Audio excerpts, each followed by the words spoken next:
We have what is called Big Brother Nigeria. Oh, yeah, okay, good, good.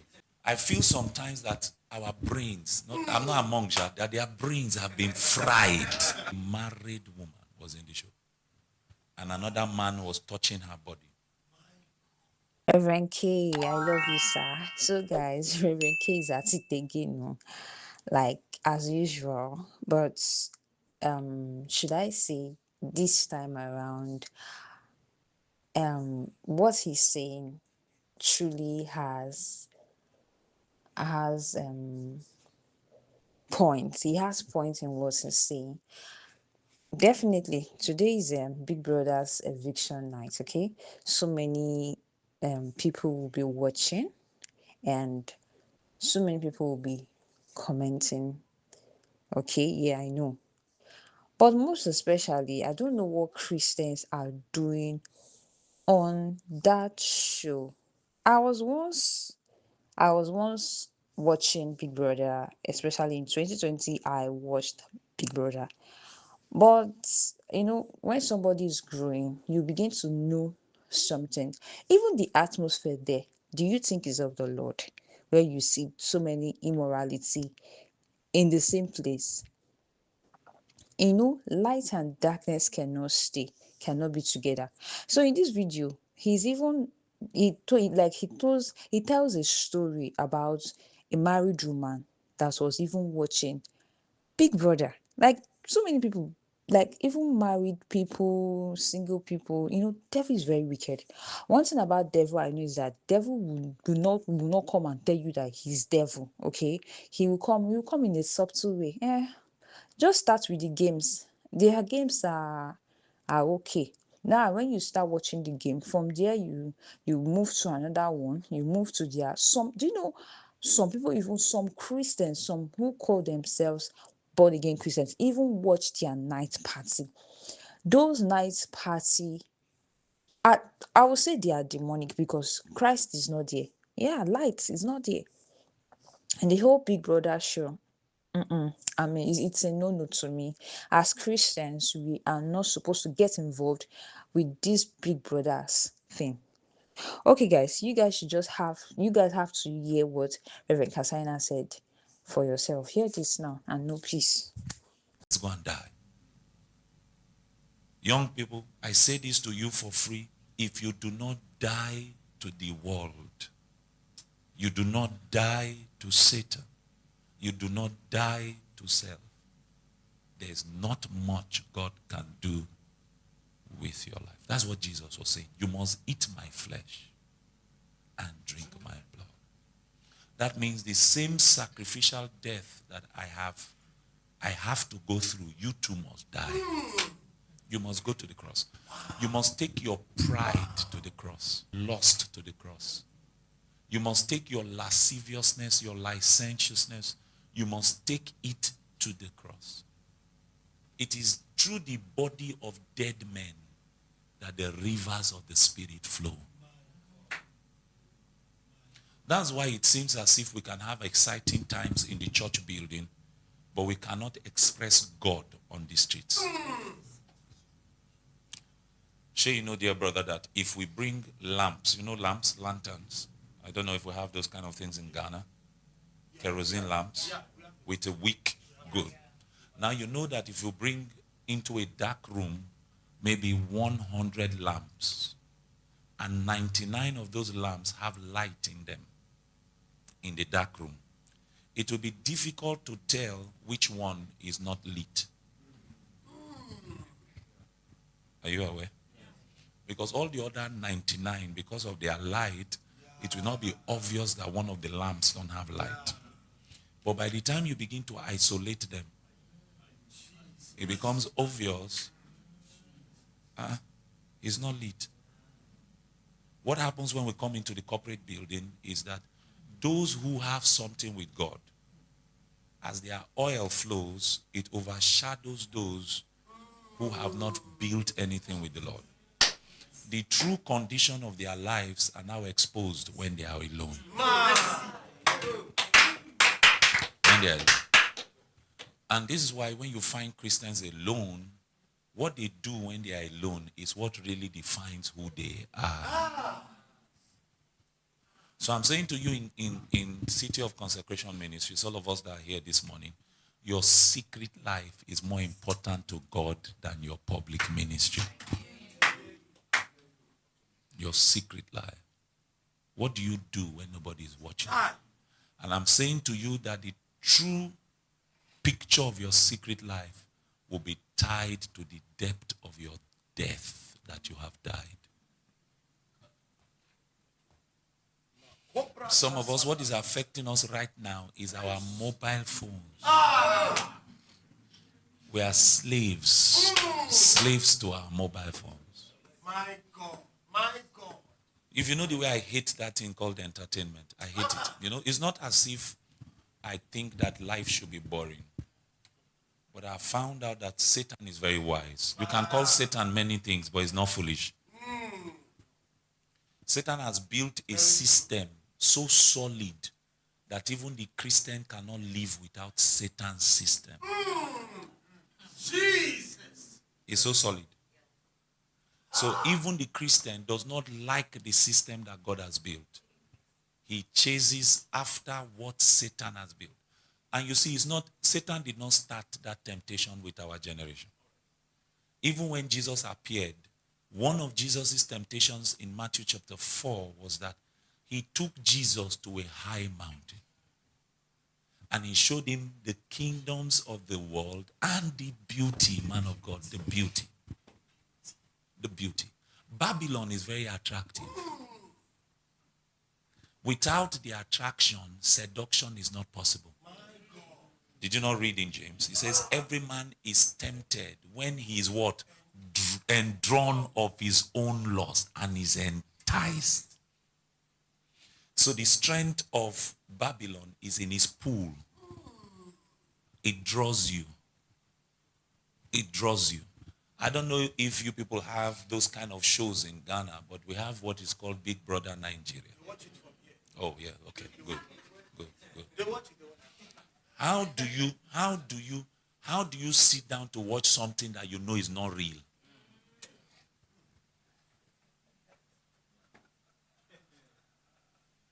I feel sometimes that our brains, I'm not among that their brains have been fried. That is like they're on drugs. Cheap drugs. You know it's not real.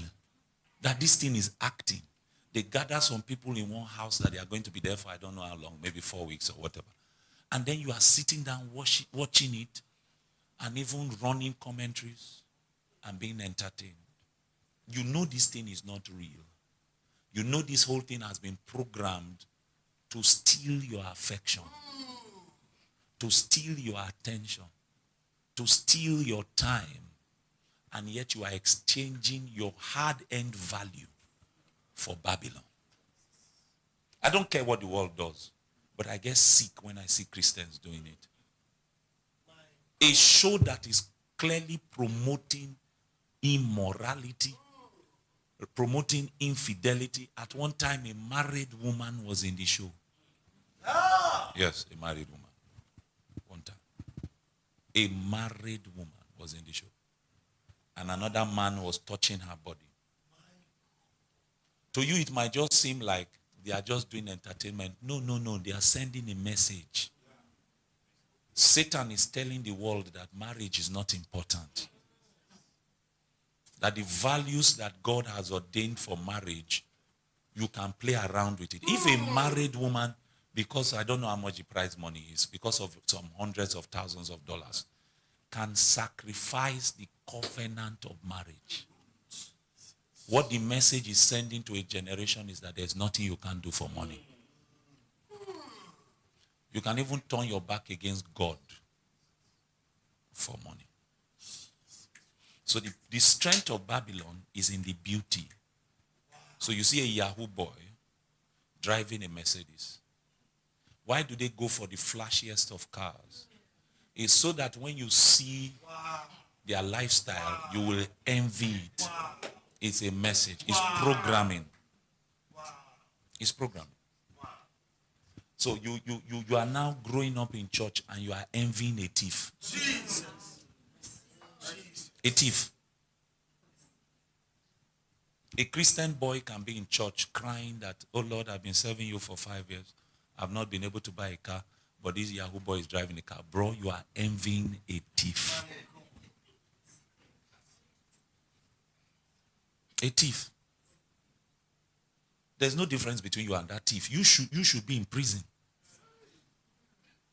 If the thief has become so attractive that you are now comparing yourself, you that knows God, to a thief, it's because the beauties of Babylon are designed to seduce your soul. I was shocked the day I was counseling a young lady and she said, sir, just help me. My biggest problem is Korean dramas. And I was like, what? Korean drama? Drama that they are not even speaking English. Oh. They are miming. That's what Satan has used to hook your soul. The problem is a matter of death. You have not died. Nothing about the Spirit of God can find expression through a vessel that has not been to the cross. This morning, you see, this morning is a family meeting. Many people don't come for morning sessions. Some legitimately because of work, others because they feel, I'll prefer to come in the evening. So morning sessions are family meetings. We just look at the Bible and tell ourselves the truth. I know that you are in church, but have you been to the cross? That's the matter. Is there an area of your life that Satan can take advantage of and turn you against God? Jesus. Any area of your life you do not put on the cross will become an excuse for Satan to invade your life. Satan can turn you against God with an area of your life that has not been crucified. He can. How do you explain Judas? How do you explain Judas? My brother, Judas saw Jesus' miracles. Judas, when Jesus sent out the disciples 2 by 2, Judas also went and worked miracles. Judas. He saw Jesus walk on water. Judas is not just a makeshift man of God. He was there from the beginning. He saw God. He knew that Jesus Christ was the Messiah that God had sent. It was at the table, prophet, where he was eating with Jesus that the Bible says Satan entered his heart. He was at the table. That Jesus now had to say to him, what you have to do quickly. Do quickly. How does Satan still have a door in your heart and you are at the table of Jesus? How? How can Satan still be able to turn you against God and you are at the Lord's table? My God. It's because there was an area of Judas's life that he refused to crucify. And this is why I'm angry with preachers. Anybody can call me anything they like. But you see, when a man of God makes it his ministry assignment to teach a prosperity gospel that is a lie, he's creating a breed of Christians that will be covetous. And Satan will exploit that covetousness to damage that believer. Such preachers cannot be handled with kids' gloves. There is no nice way to deal with cancer.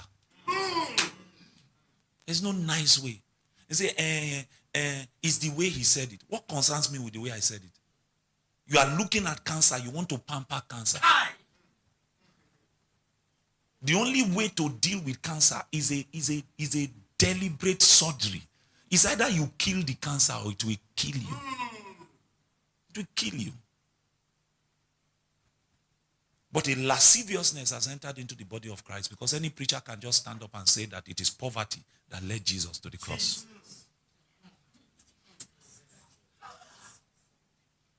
Any preacher can just stand up and tell all kinds of rubbish stories of how somebody gave a $24,000 seed and then in 24 hours they got a 24-hour miracle. And then people now are manipulated to give money all in the name of they too want a 24-hour miracle. Isaiah chapter 24 and verse 24, give your $24 seed. A thief in the pulpit is a thief. That's not the way Jesus preached. That's not the way Jesus taught. Giving is part of Christian life. In fact, one of the areas you are going to need to die is that you will die to mammon. You will die to money. You can never do anything for the kingdom financially if money has not died in your soul. Yes. Wow. God will not entrust you with true riches if you have not learned how to manage ungodly wealth. You will never. The average Christian is greedy. You will see microphone is bad. Your church, where you come to fellowship, the microphone is bad. You want an angel to fly through the window and shake your window and say, give for the mic, give for the mic, give. Something is wrong with you. Do you need anybody to is your church?